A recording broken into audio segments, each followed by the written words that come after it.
Shalom jemaat Gereja Betani El Betel Solo Baru. Bersyukur pagi hari ini diberi kesempatan untuk membagikan renungan yang akan diambil dari kitab Efesus. Saya akan bacakan kitab Efesus pasal yang kedua, ayat yang pertama sampai yang kelima. Kamu dahulu sudah mati karena pelanggaran-pelanggaran dan dosa-dosamu. Kamu hidup di dalamnya karena kamu mengikuti jalan dunia ini. Karena kamu mentaati penguasa kerajaan angkasa, yaitu roh yang sekarang sedang bekerja di antara orang-orang durhaka. Sebenarnya dahulu kami semua juga terhitung di antara mereka, ketika kami hidup di dalam hawa nafsu daging dan menuruti kehendak daging dan pikiran kami yang jahat.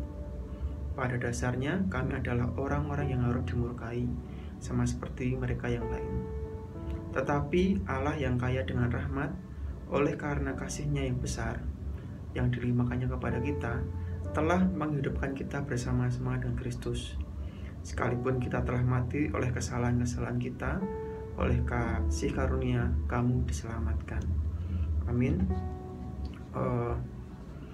Seperti yang ditulis oleh Paulus kepada jemaat Efesus ini, bahwa dikatakan di ayat pertama, kamu dahulu sudah mati karena pelanggaran-pelanggaran dan dosa-dosamu. Dari ayat ini kita bisa tahu bahwa dosa itu tidak membuat hidup kita itu buruk. Dosa itu tidak membuat hidup kita itu tidak baik. Tetapi dosa itu membuat kita mati. Ya, seperti yang dikatakan di kitab Roma bahwa upah dosa adalah maut, ya. Jadi dosa itu membuat kita mati, bukan membuat hidup kita tidak baik atau membuat hidup kita buruk, tapi lebih dari itu, dosa itu membuat kita mati. Dari hal ini kita bisa tahu bahwa kalau mati itu lawannya adalah hidup. Jadi kalau kita sudah mati, maka kita harus dihidupkan. Dan disitulah Tuhan Yesus hadir. Tuhan Yesus menyelamatkan kita manusia karena kita berdosa. Kita sudah mati karena dosa-dosa kita. Tetapi ada Yesus yang sudah menebus dosa kita. Dia yang mati menggantikan kita. Dia yang menyelamatkan kita hingga akhirnya kita bisa hidup kembali. Ya, kita tidak, upah dosa itu karena Tuhan, upah dosa itu ditanggung oleh Tuhan Yesus. Kita yang seharusnya mati, tetapi digantikan oleh Tuhan Yesus yang mati di atas kayu salib untuk menebus hidup kita. Ya, jadi yang di ayat 5 tadi dikatakan bahwa dari ayat 4, tetapi Allah yang kaya dengan rahmat, oleh karena kasih-Nya yang besar yang dilimpahkannya kepada kita, telah menghidupkan kita bersama-sama dengan Kristus. Ya, sekalipun kita telah mati oleh kesalahan-kesalahan kita, oleh kasih karunia kamu diselamatkan. Jadi oleh kasih karunia kita diselamatkan. Jadi kita tahu bahwa posisi hidup kita, mungkin kita bukan manusia sempurna. Kita semua pernah melakukan dosa, kita semua manusia yang berdosa, tetapi Tuhan Yesus karena kasih karunia-Nya, karena kasih-Nya yang besar, Dia menyelamatkan kita sehingga kita bisa hidup lagi. Jadi kita harus sadar bahwa kita itu sudah mati karena pelanggaran kita, tetapi Yesus menghidupkan kita kembali. Ketika kita percaya kepada Yesus sebagai Tuhan dan Juru Selamat, Tuhan Yesus menghidupkan kita kembali. Jadi kita yang harusnya mati, tetapi kita dihidupkan oleh Yesus. Itu poin pentingnya. Poin penting pertama yang mau saya sampaikan, kita harusnya dihukum mati, tapi karena Yesus kita bisa hidup kembali. Di dalam kitab Yohanes, kita tahu ada cerita tentang perempuan yang diselamatkan oleh Tuhan ketika perempuan itu tertangkap sedang berzina, kemudian perempuan itu dihukum, hendak dilempari batu oleh orang-orang dan ahli-ahli Farisi, tapi Yesus hadir di situ dan menyelamatkan perempuan itu. Seperti itulah hidup kita, saudara. Kalau saya boleh ilustrasikan seperti ini, saudara. Kita itu seperti orang yang mendapat hukuman mati. Jadi bayangkan kita tuh pelaku kejahatan yang mendapat hukuman mati. Jadi dijatuhi vonis hukuman mati. Tetapi ketika kita hendak dihukum mati, ada Yesus yang menyelamatkan kita sehingga kita tidak jadi dihukum mati. Coba sekarang kita bayangkan kita ada di posisi akan dieksekusi hukuman mati. Mungkin kita sudah di lapangan tembak, kita sudah siap ditembak oleh eksekutor karena kita melakukan kejahatan. Kita ditembak, kita dieksekusi, kita akan ditembak. Tetapi saat kita akan ditembak, di situ datanglah Tuhan Yesus untuk menebus kesalahan kita, dan akhirnya kita tidak jadi ditembak. Nah, coba bayangkan kalau hal itu terjadi di kehidupan saudara seperti itu,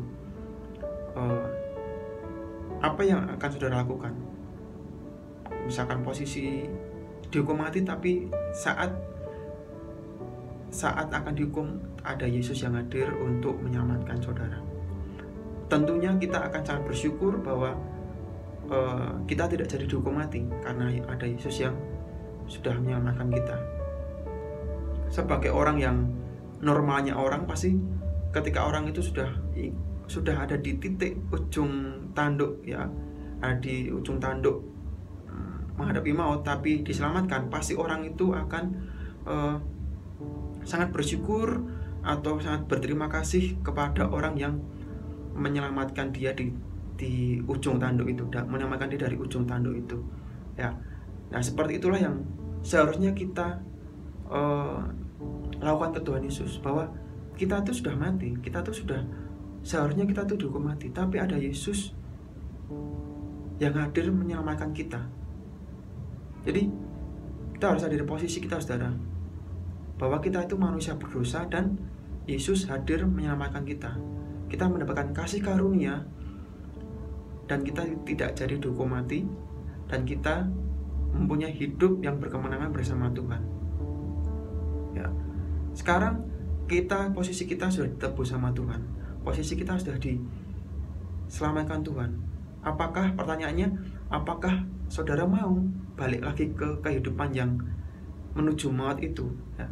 Nah, itu yang harus jadi perenungan kita sama-sama, bahwa kita sudah ditebus. Apakah kita mau balik lagi ke kehidupan kita yang seperti itu, yang ya kembali lagi ke kehidupan yang penuh dosa, penuh pelanggaran terhadap firman Tuhan, melakukan hal yang tidak sesuai dengan firman Tuhan, ya.